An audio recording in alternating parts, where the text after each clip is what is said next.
राधे राधे, प्रणाम। हम पूनम, हम सरिता अपने YouTube चैनल पूनम सरिता संगीत में आप सबको स्वागत करते हैं। आप सब कैसे हैं कमेंट बॉक्स में ज़रूर बताइए। आशा करी थी आप सब स्वस्थ होंगी, मस्त होंगी।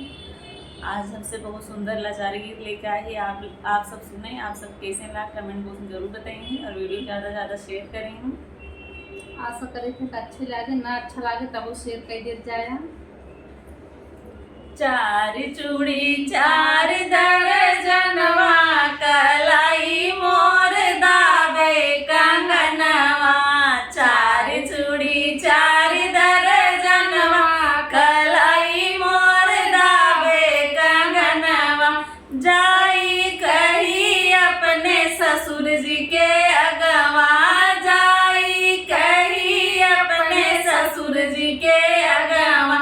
भेज दही अच्छा सोनरवा, कलाई मोर दावे कंगनवा। भेज दही अच्छा सोनरवा, कलाई मोर दावे कंगनवा।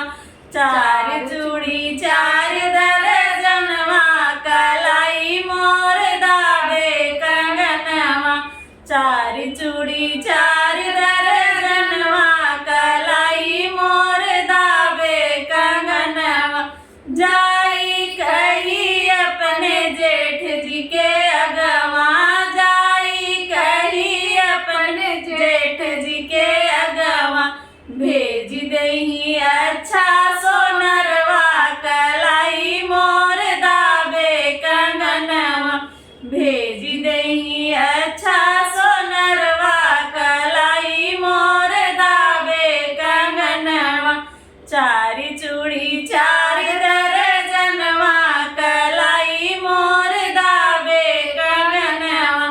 चार चूड़ी चार दर्जनवा, कलाई मोर दावे कंगनवा।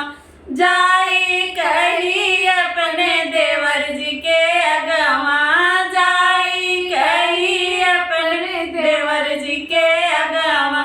भेज दही अच्छा सोनरवा, कलाई मोर दावे कंगनवा। भेज दही अच्छा सोनरवा, कलाई मोर दावे कंगनवा।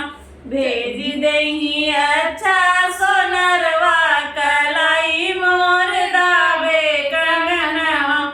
चार चूड़ी चार दर्जनवा, कलाई मोर दावे कंगनवा।